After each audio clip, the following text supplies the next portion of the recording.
You ever had that feeling? The one where success is right there, but just out of reach? Well, today we're going to dig into an ancient mystery that might just have the answer. We're talking about the puzzle of fleeing gold.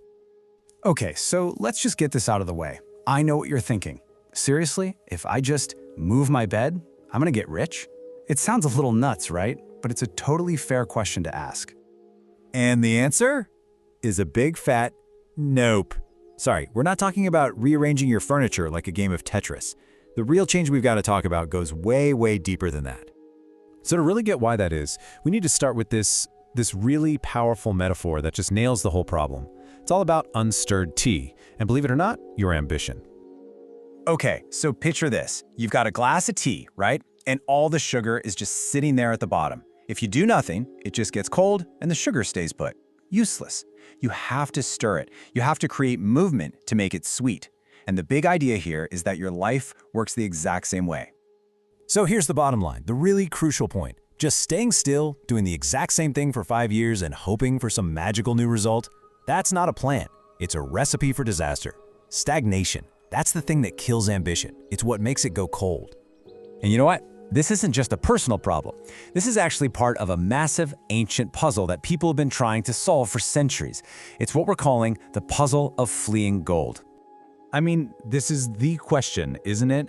It's so simple to ask, but it's kind of terrifying to really think about. Why do some people work their tails off and stay poor, while other people just seem to shoot into success like a rocket? What is going on? What's the missing piece of the puzzle? Well, the answer isn't in some modern business book. We actually have to go way back to a story about a mysterious tribe that disappeared thousands of years ago. See, this tribe, they had this law about success, and it was really, really strange, totally counterintuitive, but it just might hold the key to this whole thing. They were known as the guardians of the fleeing gold. And the riches, it wasn't about money or jewels, nope. They were rich in something else, knowledge.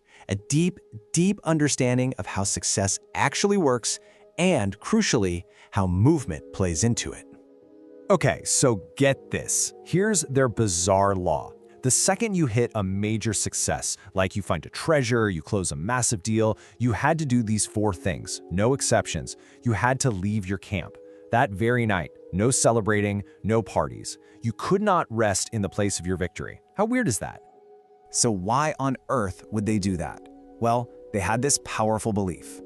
They believed that gold, or success, becomes a curse if you stay where you found it. They saw success as this living, breathing thing that's always moving, and if you don't move with it, it's just gonna leave you behind. It'll flee. Now, for hundreds of years, people just wrote this off as a myth, right? A weird little piece of folklore.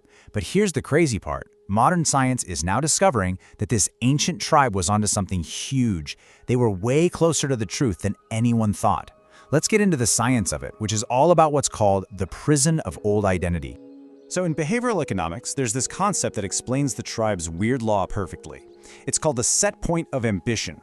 And what it means is that we all have this sort of natural magnetic pull to snap right back to our old comfort zone, our old level of success, no matter how high we climb. So just how powerful is this snapback effect? Well, the answer is in this one number, 80%. And yeah, it's a pretty shocking number, and it explains exactly why so many of us get stuck. That's right, 80%. Studies have shown that 80% of people who get a big raise or come into a bunch of money are right back where they started financially in just 1 year. The money comes in and poof, it goes right back out. That set point just yanks them back down. So why? Why does this happen? It's simple, really. The money changes, but we don't. We stick with the same old habits. We hang out with the same friends. We follow the same routine. It's like we're trying to pour this new success into the same old leaky container of our identity, and it just spills right out. And that right there, that brings us to the real heart of the issue. Your identity, who you think you are based on everything around you, is the biggest, strongest prison in the world. And that ancient tribe, they knew it. That's why they forced themselves to move. It was their way of breaking out of jail. Okay, so what do we do with all this? What's the big takeaway? How do we actually use this ancient wisdom and modern science? It all boils down to one powerful idea. Success isn't a place you arrive at. It's movement.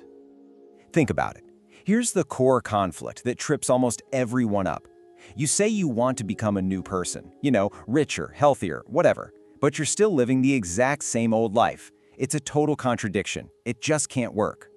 So, if you want something different, you gotta do something different. It's that simple. Let's get practical here. You want more money? Then you have to change the environment that's stealing all your time and keeping you stuck at that financial set point. And this might be the most important part of this whole thing. A new life doesn't come from taking slightly different steps on the same old path you've always been on. No, it comes from having the guts to change the entire path. This is the secret the Guardians of the Fleeing Gold figured out thousands of years ago. Success isn't some destination where you finally arrive and get to build a house and relax. It's not a place. It is the motion. It's the constant movement forward. So, let's end with this question for you. If you feel stuck, if you feel like time is flying by but you're standing still, maybe that's your sign. Maybe that's the signal to get up, to change your place. Before the gold, your opportunity changes its place and leaves you behind.